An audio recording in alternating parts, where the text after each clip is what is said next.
நான் ஏரிக்கர மேலிருந்து 8 திசை பார்த்திருந்து ஏந்திழைக்கு காத்திருந்தேன் காணல்ல. மணி 7 8 ஆன பின்னும் ஊரடங்கி போன பின்னும் சோறு தண்ணி வேணும்னு தோணல்ல.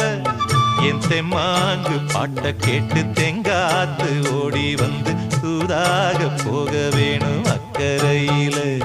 நான் உண்டான ஆசைகளை உள்ளார பூட்டி வச்சு ஒத்தேல வாடுறேனே இக்கரையில.